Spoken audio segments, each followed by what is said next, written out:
Check, check. 1, 2. So now on YouTube, we should be able to hear my test.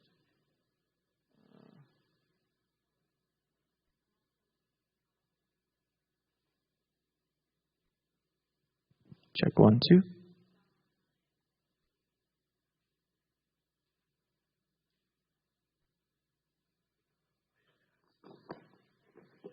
Check, check. 1, 2.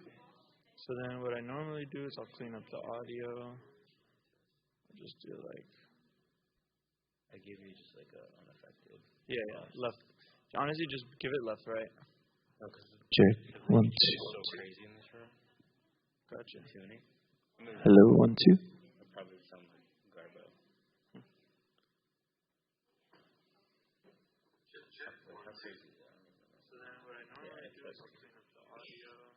Gotcha. I mean, that's fine. That's what I did for the last stream, and it sounded really good.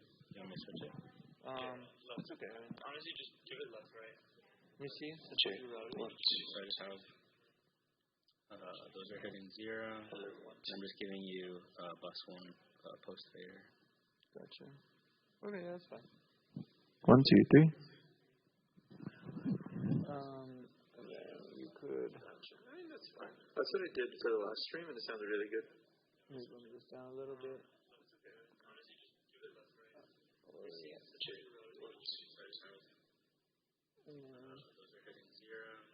Low compressor on. It's a little limiter, bro. 1, 2, 3.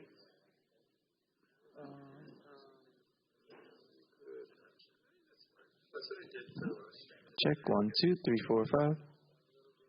Hello. Let me see some. I feel like the EQ on the mic could be a little less bassy. Yeah, this is fine.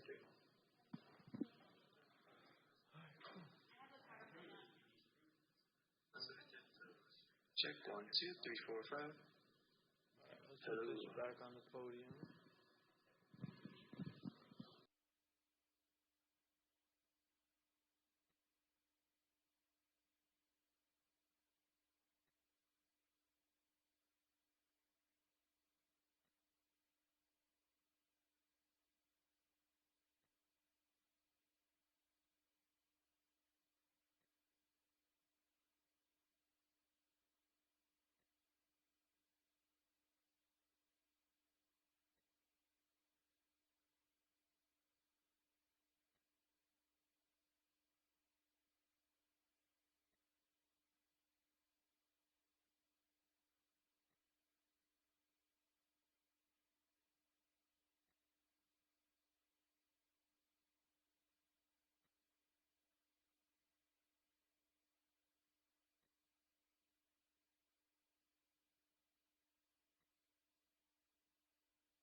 Test 1, 2, 3.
So good evening, everyone. Thank you very much for coming to today's or this evening's program. We are delighted to be welcoming Kimberli Gant.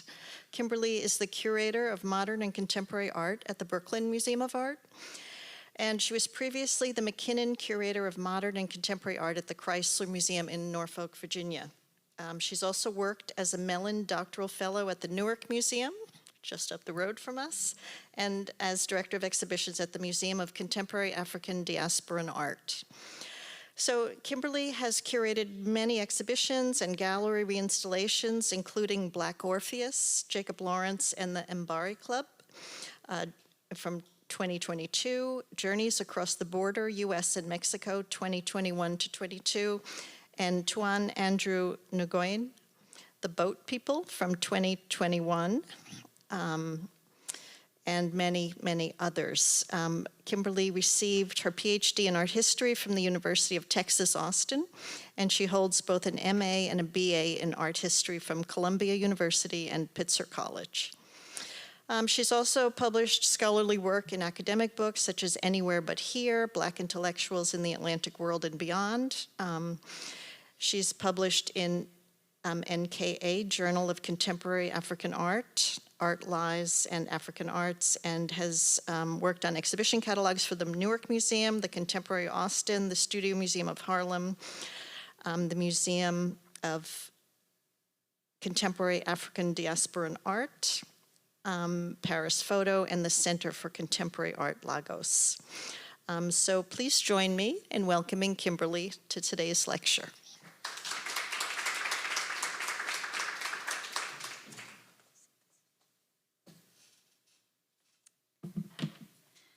Thank you. Turn this a little bit. Okay, can we hear me? Okay, yes. When you're short, you have to adjust.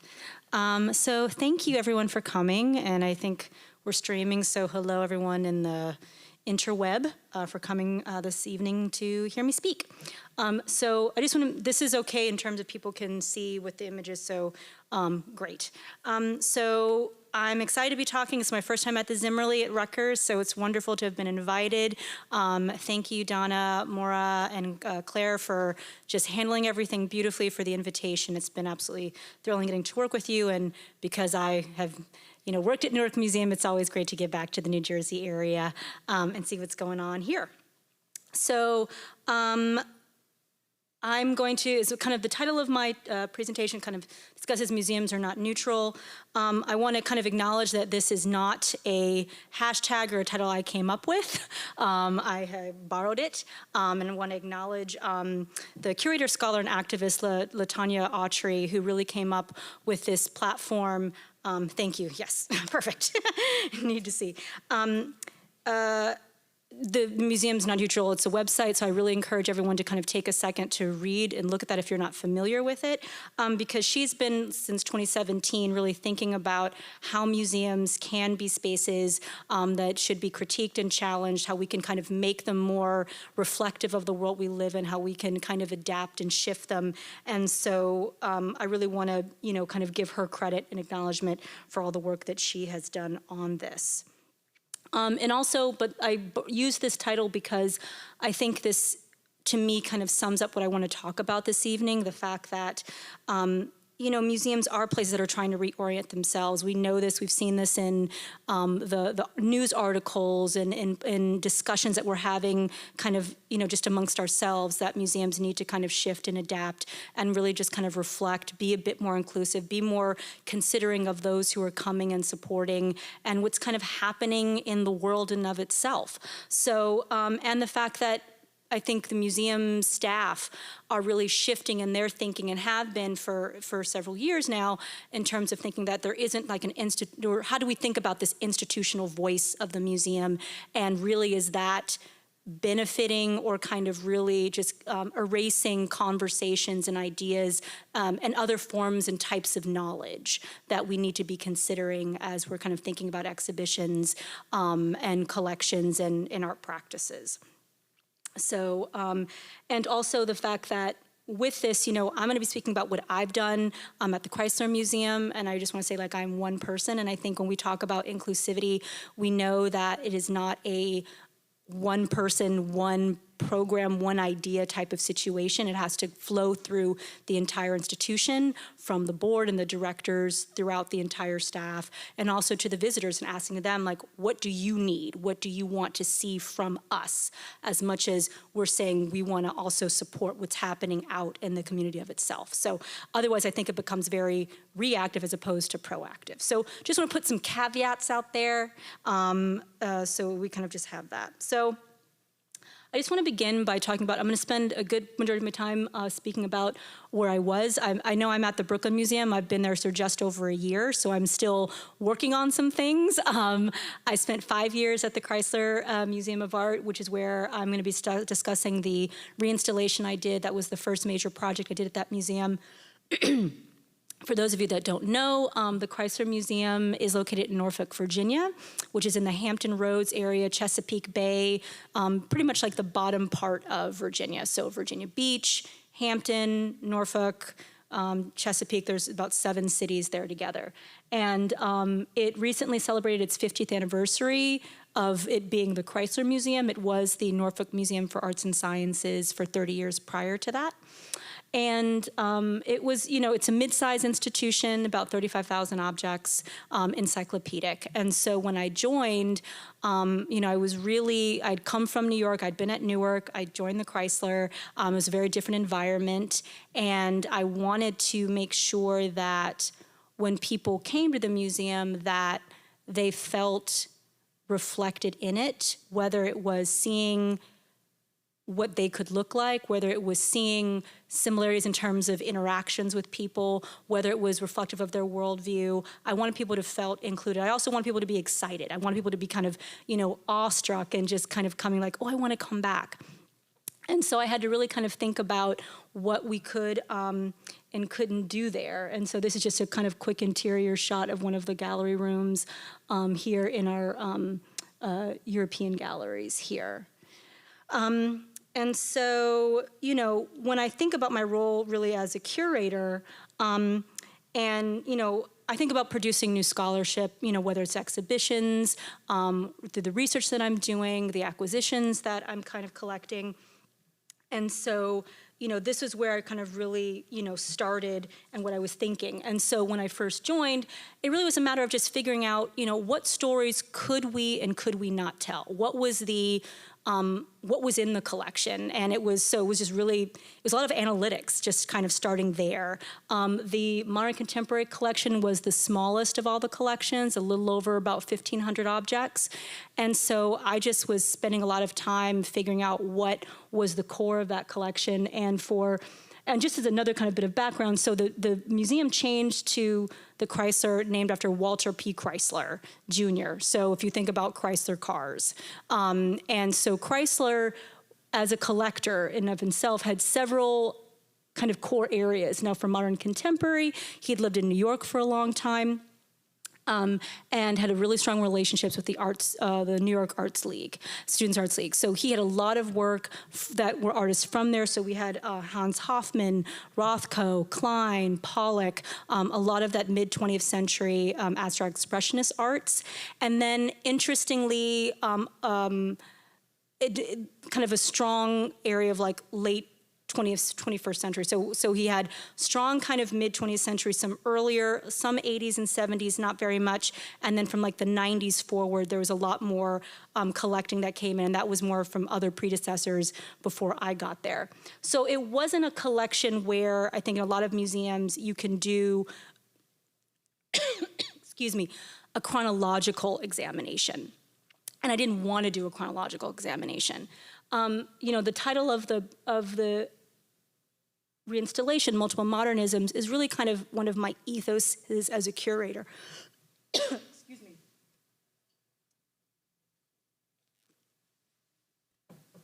Sorry about that. Where when we think about modern contemporary art, we're taught it as, I think, in school very chronologically. You start from the beginning, you go to the contemporary, you start in Africa, you kind of go the globe. Like it goes very kind of linearly and across from one part of the world to the other.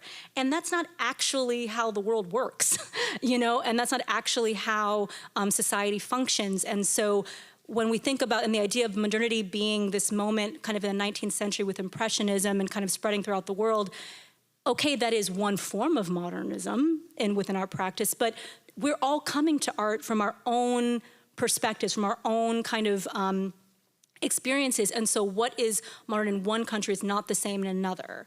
And so it needs to be acknowledged that there is no one history of art. There's no one history of modern contemporary art. And so that's why Multiple Modernisms was the title. It's like, we've got to break some of these ideas that it's one and done. It isn't. Art history does not just move linearly. It goes backwards, it goes forwards, it goes sideways. It's happening simultaneously. And we need to kind of think about how these relationships connected and engage. So that's where my head is at. You know, that's how I think of myself in terms of curating. So it's like, all right, how am I going to present this to other people? Now, I want to pause here and go back to this. So to understand how I think as a curator, I wanted to stop for a second and talk about how I actually kind of got into art. And I tell this story because I have to give 100% credit to my parents because I hated going to museums, and they took me all the time. I went to art galleries, I went to art fairs, they took me and my sister to studios, so we were inundated with art and we lived with art. So for me, it was never a strange thing. I lived with images of Black people in my home. And it was something that I just automatically assumed like, oh, doesn't everyone live like this? Shockingly, no. And, but I show this because for two reasons. One is the fact that I not only lived with it, so it got really inundated with me and my parents taking me. So when I went to college and said, hey, Mom and Dad, even though I've told you all this times that I didn't like art, I'm going to be an art history major. And they were not happy. They're like, wait, but you hate art. I was like, no, I love it. Thanks so much. So that was a fun little intervention there. But also the fact that art and how we live with it doesn't necessarily have to be as precious as I think we assume it has to be. I grew up with this painting, with the poster of this quilt by Faith Ringgold in our house. So this was how I got introduced to Faith Ringgold as a child. And growing up, I knew who Faith Ringgold was before I knew who Picasso was. So again, it's the way in which, you know, we look at the textbooks and we see the same names again and again, and those sets slowly changing, but we're all going to come to, when we come to a museum, from all the background that we've already had. So how do we kind of take that knowledge and get people to feel, okay, that's fine. You don't need your own PhD, or you don't need to know all the same names to come into a museum and have a connection to the work that is on view. And let me introduce you to more people than what you may already have known. So grew up with this poster of the quilt, of the church picnics quilt story by Faith Ringgold, and then, no worries, and then years later, I finally get to actually see the original quilt at the High Museum in person. And I remember immediately like taking a picture, texting mom, I was like, Mom, I finally saw it, oh my God. And I just had this beautiful kind of 360 moment where, you know, I'm working as a curator, I'm traveling, seeing art, and I'm seeing the very thing that almost kind of subconsciously started who I am. And so I just like to give this story as a way to kind of say that we can all come to creativity and thinking about art in our own journeys, in our own way. And that's how I kind of really started to think about it. So now going back to the reinstallation. So let me kind of actually go here. So the way I kind of organized the show, because the collection was very uneven in what we had, I organized it thematically. And I wanted to organize it in ways that everyone could actually, you know, could have a connection to. So we had sculpted figures, the gesture, invoking geometry, refined dynamism, layered perspectives, hyperreality, and art and technology. So again, it was a way, because the Chrysler had a lot of school groups that came through. We had a lot of visitors that this was their first connection to art museums, or maybe they had been there for, you know, coming for years. But I wanted to be able to have anyone come in and feel like, okay, I can connect with something there, and I don't have to have gone through all, you know, kind of had a PhD to understand it. So sculpted figures was essentially a sexy way of thinking about portraiture from a sculpture perspective. The Chrysler has a large amount of beautiful painted portraits in its American and European galleries. I was like, great, that's wonderful. We had some incredible sculptures that hadn't been on view in a very long time or been recently acquired. So this gorgeous piece by Elizabeth Catlett, Ife, that we have on, that's pretty much on view regularly, Saya Wolfach, which had been a recent acquisition, and Kim Kiever on the side. And what I tried to do throughout the entire galleries was introduce you to names that you expected to see, that we're used to seeing, names that you didn't know, and especially those of artists who had connections to Hampton Roads, because again, I also wanted our visitors, who most of them are from there, they may not be moving elsewhere, to also see that you didn't have to move to New York, Los Angeles, bigger city to also develop your own art practice, and that with the different universities there, such as Hampton University, Norfolk State, Old Dominion, there were strong arts connections and practices already existing where they were. You had VCU in Richmond, only a couple hours away. So there was a wonderful kind of art scene kind of in that region, and we again needed to acknowledge those artists who were kind of creating their practices there and developing their systems there as well. So then we move, so I did a juxtaposition in the gallery space where this was evoking geometry, and where the Larry Poons is in the far bottom was actually the gesture. And again, that's speaking to how I wanted to kind of complicate the idea of the history of art, where because the collection had strong mid-20th century American, New York specifically artists, I wanted to discuss the idea of, we had strong works in abstraction, but also hard edge abstraction and more gestural abstraction. And a lot of these artists were all happening in terms of what we collected was between 50s and 60s. So I wanted to kind of also show visitors, hey, you can also have very different art practices happening at the same time in the same city with the same type of idea, but doing very radically different things. And so it gave another way for people to also think about, okay, well, we read about gestural abstraction, we read about hard edge abstraction, but we don't realize that they were also happening both in New York as well as in California. And so it's not happening in just any one place at any one time, and it's not a linear relationship. It's some kind of a simultaneous one that was connected with each other. Here are again some more works that were happening in the gestural area. Again, we have our Jackson Pollock here from his Black period, which is not it's a very different one. Chrysler was very interesting in that he collected a lot of the names that you would expect him to, but he liked to collect bodies of work by those artists that were slightly unexpected. So we really tried to play with that. And so getting in artist names, but not necessarily getting the works that you expected of them. So while I was there, I acquired a work by Jacob Lawrence. I was working on an exhibition of his. But I didn't want to get one of his earlier paintings. I was working on an exhibition that's now at the New Orleans Museum of Art that was looking at his work while living in Nigeria. He and his wife lived in Nigeria for 8 months in the 60s. Most people have no idea. And if you do know Jacob Lawrence, you pretty much assume, you kind of only connect him with the Great Migration. And it's an incredible series that he did.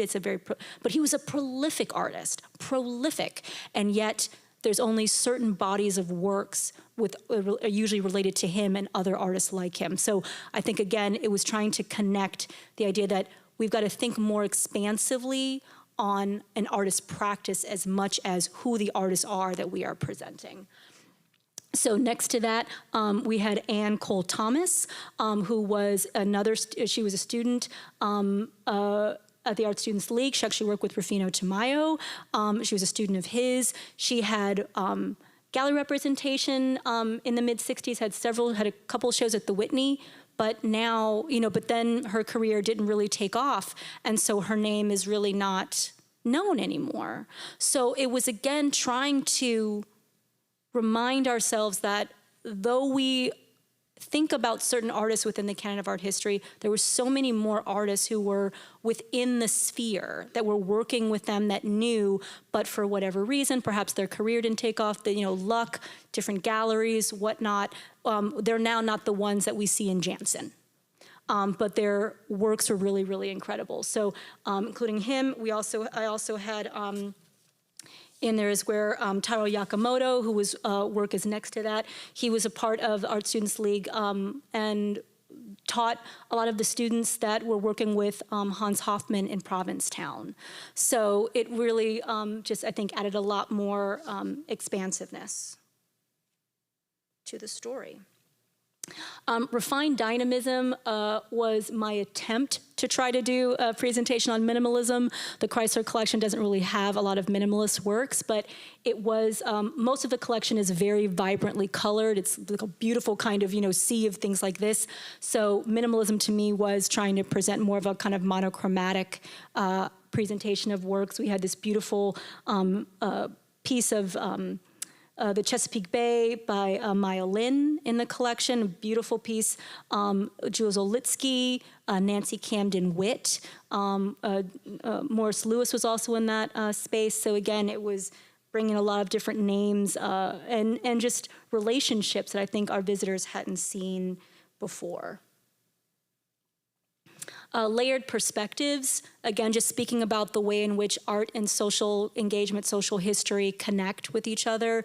You can think about, ideas such as identity politics, and our John Quick to See Smith piece, which is one of the first museums to collect a monumental piece by her. So thrilled to have that in the collection. Beverly Buchanan here, and then Sonia Clark as well. And again, it was I think, just a wonderful conversation where our visitors are really thinking about how art and social justice don't have to be disconnected. And also not beyond just this section, but in other parts of the gallery, trying to have interventions with that and making conversations where artists are talking about how their work, even as abstraction, was a form of kind of commentary about how they were thinking about art at that time.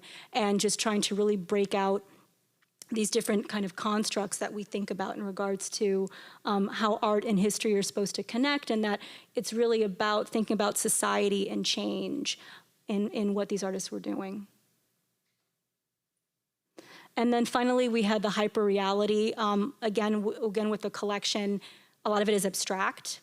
And so I was really thinking about what other ways we could think about the idea of realism. And so, photorealism, and we also, with the art and technology, we had like hyperrealism in the digital and video. So, and another thing, with that particular piece by David Rosen, which is the video piece, that was one of the most best piece that we had in the show because so many kids enjoyed it. It was like you had this video screen and they would see themselves, but it was like pixelated. So every day you would see these kids just kind of like dancing and moving and engaging. And it was wonderful just to see that in the galleries because we take art so seriously, and we should. Artists put a lot of great effort and energy and thought into what they create, but sometimes we need to remember that it can also be joyous and fun, and that we can just smile with it and connect with it on a much simpler level, and just remind ourselves that it's exciting just that way. So I was really, really proud of that moment. And again, just kind of trying to create conversations between names you know and names you don't. So our large Larry Poons on the right side there with George Morrison, who was a Native American artist who also studied at the Art Students League and created these beautiful abstract landscapes. And we were one of the few museums that had a beautiful painting by him, and one that, again, a lot of he was a new artist to me before I got into the collection. And so just even getting to go through the collection and study it, it just expanded my own knowledge of the artists and what they were creating and the connections that artists were making of themselves in generations past, and ones that I think we don't talk enough about or even know about to really discuss further and to enhance these and promote these artists' careers today.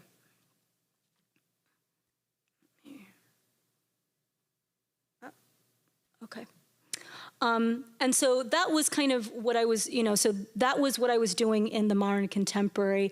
And then what we also tried to do was expand this idea into some of the other galleries. So we call them double takes.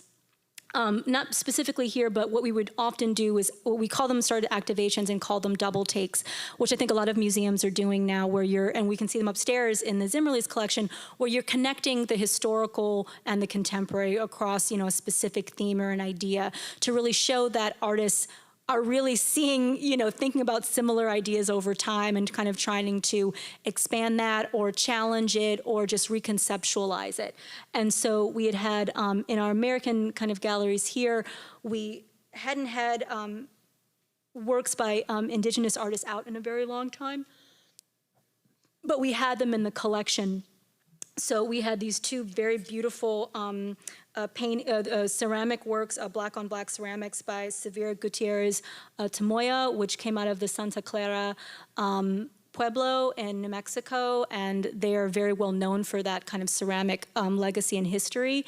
And then also we had a piece by Michael James Martin, the painting there. Again, I wanted to really show that because of the gallery was really focused on more New York in the 21st century, I wanted to show that we had strong relationships to artists in the modern era who were also working outside, working in the West and the Southwest. And so some of that story was actually told. I think obviously museums in those regions have much stronger holdings, so can tell those stories and narratives a lot better. But it does at least give a nod to stories that should be more connected and hopefully acquisitions that could potentially happen further into the collection. Let me see, how am I doing on time? Oh, all right, doing good. And now I want to bring this a little, so I'm talking about what I did at the Chrysler. And I want to kind of really think about how we're doing, how it's happening here at the Zimmerli. And I think that, again, we know that museums are all trying to shift, or they're all trying to kind of think about these bigger issues. What haven't they done? What can they do? And how can they, make these museums more interesting, or just more connected to those who want to come to them? And so, I think programs through Art Bridges, where that brought the Jack Whitten and the Barclay Hendricks, are really important because there's so many communities that really don't have, a great museum that has the kind of conditions that you need to kind of have a world-class collection, just logistically. And just even having, this image I thought was wonderful by having, the Art of the Chimeras, and you have this Barclay Hendricks here. And again, just even connecting the idea that this is American art as much as a painting of George Washington, as much as a painting of a landscape, that these are all a part of what makes the United States the complicated, controversial, diverse, complex space that we all live in. And so that in having these different conversations about the art of the Americas or art of the United States, that we can actually try to be a bit more cognizant of what we're saying American art is, what American art can be, and how can we rethink about it? Just even I think in the title, Art of the Americas, bringing in that history, because I think, we all know that the idea of American art really should be thinking about Canada, Central America, South America, Mexico. That's all part of the Americas. So how do we even just think about language as another form of ways in which we have to adapt and shift our thinking, as much as just what we see, but how we talk about it?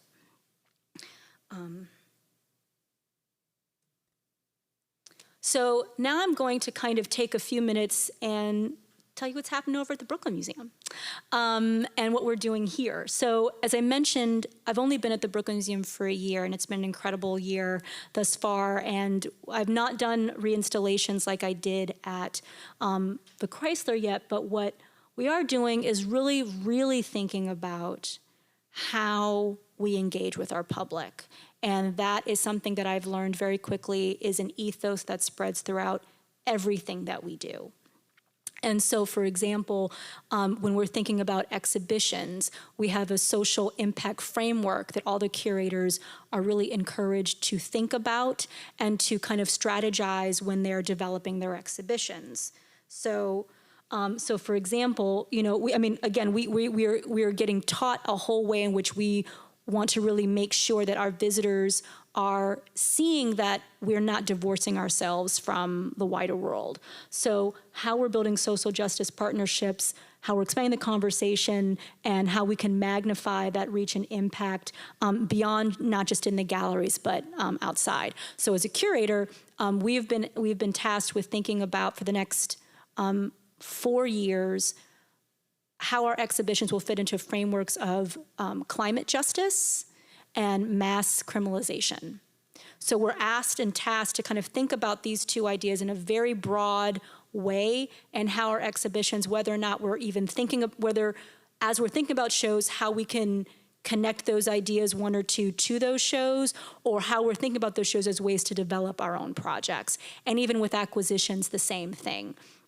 The idea is that we want to acquire things that are going to be transformational for the collection in ways that also talk about these two strategies as kind of forward-thinking ideas that are happening within the world, and that even just impact our communities on a local, regional, and international level. So it's something that I'm still kind of learning how to really engage with. I think about it in a different manner. So it's been really exciting to actually just consider how we really think about that, and who we're discussing these ideas with. So one of the other things that I'm learning about is we're developing a kind of outside, I'm going to get the name wrong, but it's more of a kind of advisory group that would be not just kind of a community group where we just ask like, hey, we have this show, what are your thoughts? No, this would be something that is like a 3-year appointment. People are asked to be on there, and they're paid for their time, which I think is really, really important. And they are advised on all aspects, not just exhibitions, but programming, how we're doing in other aspects of the institution at large. And I think that's a really important step to actually have us think in different ways than what we're used to thinking. And I'm excited to see how that's going to develop. And then, again, I'll just end with, again, partially of what the Brooklyn Museum is how all of these different bigger strategies really connect with each other, and how we as staff are being asked to really consider, again, as an institution, but within our own departments, cross-departmentally. And I think as institutions, I think we're probably going to wind up seeing more of things like this if there's the capacity to do it, because ultimately we need to be called to task as museums to make sure that we are evolving with the way that the world is going, and so we can be sustainable, and that we can be spaces of not just seeing beautiful things, but seeing things that could potentially change the world in that way. So I'm going to stop there.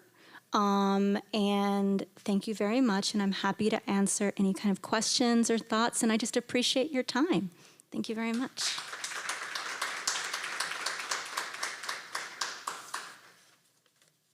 Make sure I get everything. Yeah. No, I mean, totally, yeah. Let me go. I'll go back to the first. Sure.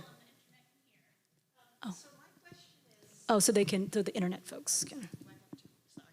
There we go. I just wanted to know how you're defining community. Like, is it Brooklyn? Is it national? Is it international? Because that's something that we wrestle with all the time. And we have like the university community, we have the local community, we have the state community, so it's a complicated question, I think, right? It is. And I think for Brooklyn, I think the community is the local community first. It is, not only the people that work there, but the people that come. And Brooklyn Museum is one that, we don't get the tourists that the Manhattan museums do. I think it's similar that way in New Jersey, but we get people who really want to support the institution. They come to our events. They love the space as a place for not just like learning, but for just engaging. They come to the markets that we have on the weekends. They come to when we have speakers. They just, when the museum got redesigned, it was built, so that way, so it had one of those, originally those huge high stairs that you kind of go up to like at the Met, and they took all of that down. You come through kind of on like the same level as you walk in, and on top of it, our bathrooms are before you get into the main part of the museum. So there was a way to kind of actually, and that was something, as far as I understand, was asked of the community. So it's like, so anyone can come and just like use the restroom, like before they even get into the main part of the building. It's like things like that, where I think if we spend more time just kind of listening to what people who come in want and need, who kind of live there, that's the type of seemingly small, but I think really important thing that can develop from it. So, I think the Brooklyn Museum's it's communities like we're all dealing with, but I think the focus is on the local, like who's coming, and then, because they're the ones who really support. Like, it's great when you get folks from out of town and they come in, maybe they have their Brooklyn day and, and they hang out, but it's like the artists who live in Brooklyn. It's the people who live and work in Brooklyn. I think, and that's where I'm learning that we start first. So, yeah.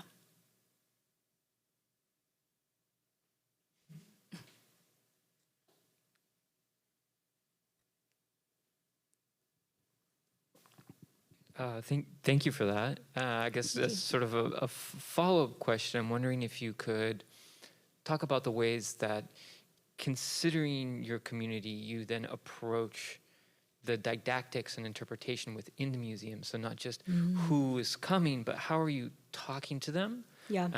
And similarly listening. So I will honestly say that at Brooklyn, I'm still learning that. And that's simply just because I'm still developing my projects. So what I say in terms of interpretation is,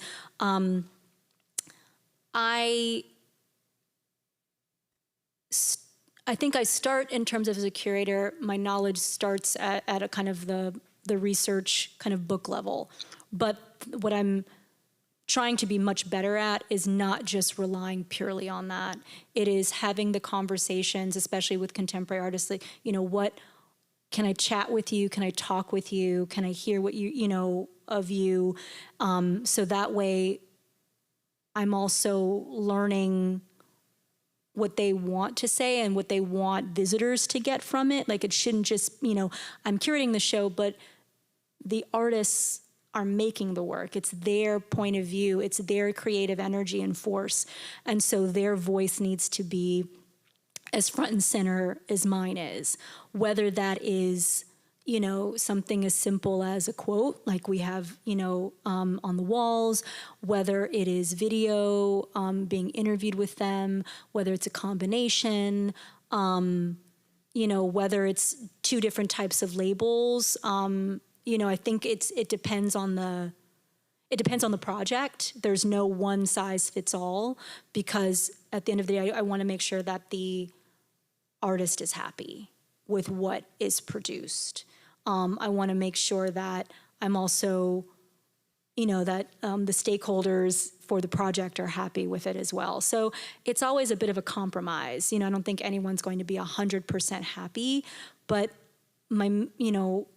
what I want is when people come to an exhibition that I create, again, the artists are happy, but also that when the visitors come in, they don't feel talked down to, that the language isn't,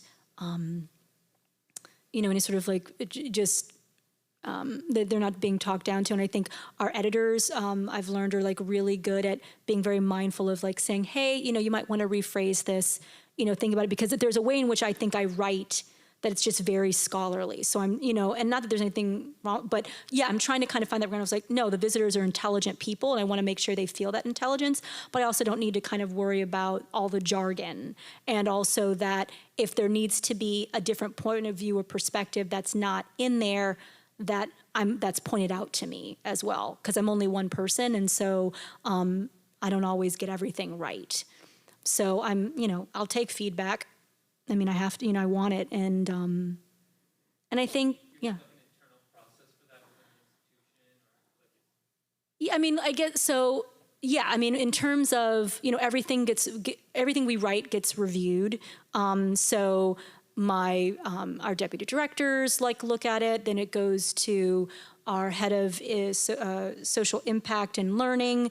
It goes to our editors. So it's a lot of back and forth, making sure that what I'm trying to say doesn't also get changed so much that it's not what I'm trying to say, but also that I'm just making sure that I'm not, like I said, saying it in a way that's not taken into account, a particular framing or things like that. So that's more just the process that I'm kind of learning, and I think we're still evolving some of that process as well to see if because we don't have an exact interpretation plan, but it is about making sure that we have different stakeholders taking a look at things so that we're not just. It's not sounding the exact same or that we're not missing something. Yeah. No, if you want to follow, did you want to follow up with that? Yeah. Yeah, just kind of sort of out of curiosity from that, given the focus of this talk is museums are not neutral. Mm-hmm. Would you ever be open to including a non-museum voice in that review process as well? Sort of thinking through the bias that the institution itself has in portraying a certain narrative? I think we would. I think it's more a matter of actually doing it or figuring out how to do that in the process. So I think what's nice about having at least 4 or 5 other people looking at it is that even though we do work in the museum, we each have kind of our different sides of biases. And so we have, and in our editors, they're really trying to think about biases of language, which was not something I automatically thought of when I'm writing. So they will point out things to me. And I think as the process for interpretation evolves, something like that would happen. It's just a matter of, thinking about who might do that, who would be that outside voice, and for what's the purpose, and making sure that it's, again, not something where, what I also want to be careful on is making sure that we're not using people's labor without them being properly recognized for it, and that it's not just, again, kind of the person of the community who we think might catch something. That's not going to really help. It's more a matter of what are we not seeing? What are we not saying the right way? So then we don't have to go to a person or a group to kind of say oh, make sure you look at our label. I'd rather, again, like I said with this advisory group, talk about the bigger conversations and such that, okay, how does language fit into that? So it becomes a more top-level conversation, and language is a part of that, as opposed to, oh, please think about this writing of a tombstone or a label chat. Yes. I think sort of following on from that is, how do you know you've been successful? What kind of feedback do you get when you have an exhibit that stands, how many visitors look at art, think about the art, and what is the goal? Is the goal to get people and groups that might be regular goers anyway to rethink art and art history, or is it to reach out, or both, to reach out to groups and who might not be regular museum goers and say, that's because these exhibits might not have spoken to you about anything in your experience, and now we're trying to do that. And are both those things something that you're working with, and how do you know that this exhibit has done what you're hoping it does? Right. So I was asked about how do we know what our goals for success are. And I think, again, it goes to, sadly, it depends on the project. So I know for me, I want people to come back because they're excited about a project that I'm working on. And then I also want folks to be excited even if they've never come to a museum before. Now, not every show is going to do both of those things. So for every show that we do, we the curator, the curatorial team is asked to put together kind of, goals, and not just in the curatorial framework, but also across the institution. So what are the overarching goals for this project, whether it's, some might actually be financial and attendance, some might be, this is what I want people to take away. We, want a certain amount of, kind of different programming. So each department kind of has these goals that we're trying to reach. And I think on a, just on a superficial level, if you've kind of gotten some of the numbers, like that's a quantitative goal, that's one level of success. I think another level of success for me is just when I go through the galleries and I see people in there and people are saying, if I go to them like, hey, how are you liking the show? They're just like, oh, I didn't know about this artist and I'm excited to see it. Or like, I've never been to the Brooklyn Museum before, but I saw this ad for this show, on the subway and I came because it sounded really amazing. So I want people in there. And I think ultimately, I don't want anyone to go to a show that I do, look like this and leave. I don't want there to be apathy, to be, and just have no connection, no interest. You don't have to like it. I'm okay if you don't like it. But at least if I know you don't like it, you can tell me why. There's some sort of reaction to what is on view. And also that you get the narrative of the exhibition. I think of an exhibition kind of like a thesis of a paper. What is the point of this show? What am I trying to tell you with this show? And do you as the viewer get it? If you don't get it, I didn't hit the mark there. You can like the show, you can like the works in the show, but if you don't understand what I'm trying to convey to you, then my storytelling wasn't well. And that's ultimately, I think, what a show is. It's like, what's the story that the viewer needs to understand? So I think, it's a complicated answer because, for Black Orpheus, I wanted people to, one, see that Jacob Lawrence was a prolific artist. I wanted people to see that there were, to know about modern contemporary African artists as well. I wanted to know about Black Orpheus. I wanted them to know about modern contemporary art outside of the West. There were all these things I wanted people to get. And it seemed, when I kind of chatted with people, that they got that. Maybe they didn't get everything, but they came and they were excited and they were and I could see their faces of, wow, I'd never known about this work. I never knew about this moment. And they took away names of artists they didn't know.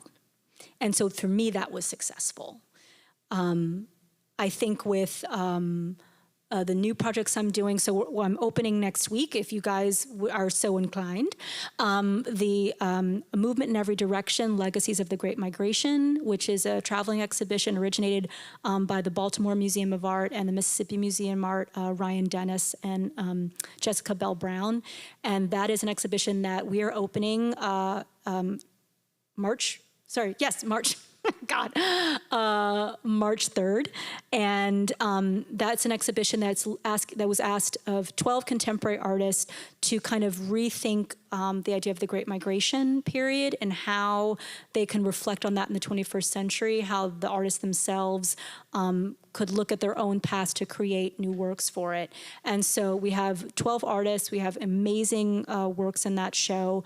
And for that one, I hope people will come, and whether or not they have any particular relationship with that moment in time of the Great Migration of African Americans, I want them to know, as the originating curators did, that the title Movement in Every Direction, emphasized the fact that the Great Migration was not purely a movement of Black people from the southern states to the northern states. Many millions of people stayed within the southern regions. They migrated within that. They went eastward. Some obviously did go northward, but it wasn't just one way. Also, an important discussion is the role of women within the Great Migration, a story that we don't really discuss within the history books. So those are like two, and Brooklyn's connection to that legacy. So there's just three things that I want our visitors to get. And do I think will they get it? I hope so. I think so. I think we did a great job. And we'll just have to, hopefully see through what we do and the programming and the conversation. So Yeah, sorry, hopefully that wasn't too preachy. But yes.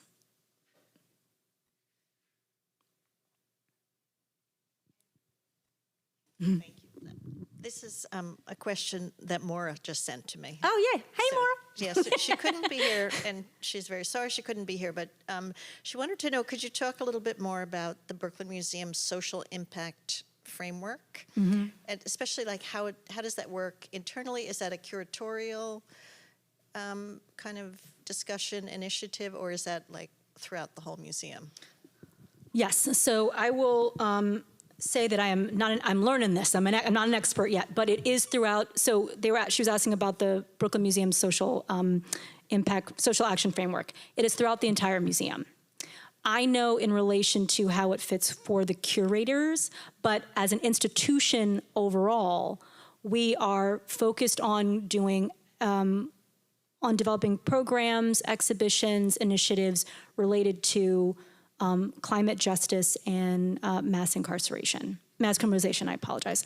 And so in those two ideas, that was kind of developed through kind of our executive level management, and so we are trying to enact those on different levels. So right now there is, I believe it's still up, we have a beautiful exhibition that my colleague Nancy Rossoff curated on climate justice within the indigenous community. That's an exhibition through our collection that's on view. And so so thinking about how we can develop not just, like I said, with exhibitions, but how we think about in terms of our acquisitions. Do the artists themselves that we're adding to, do they have discussions in their work about these two ideas, or through like the mediums that they're utilizing? As well as, like I said, through programming. So, for the ideas for like the Great Migration, that's looking at, mass incarceration, mass criminalization, And so in certain of the stories that the artists are talking about, the fragmentation of families, the fact that a lot of communities had to leave because of racial violence or because of issues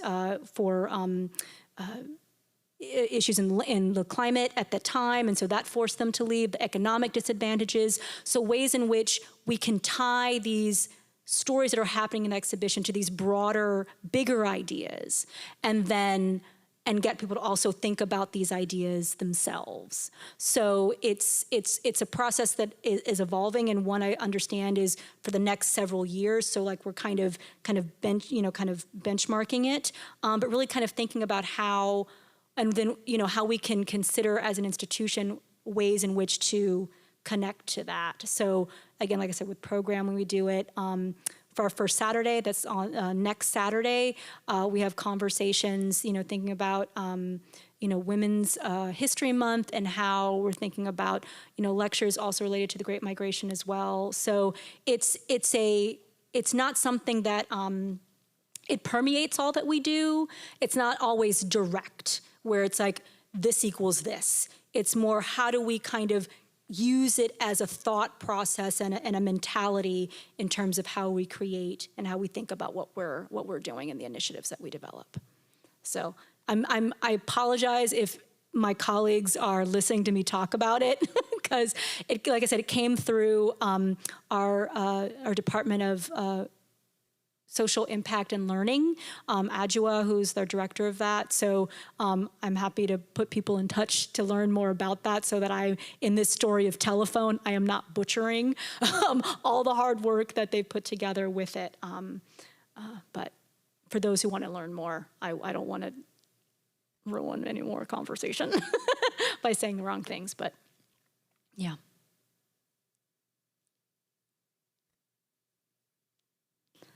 Well, I just want to thank everyone for coming this evening, both out in the interweb and those here. I'm happy to just kind of chat.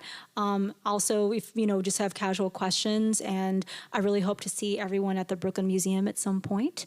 We'd love to have you, and I hope this is, I'll be coming back, another time just to see some shows. Now I know that you guys aren't that far away. Yay! So thank you again for the invitation. Have a good evening.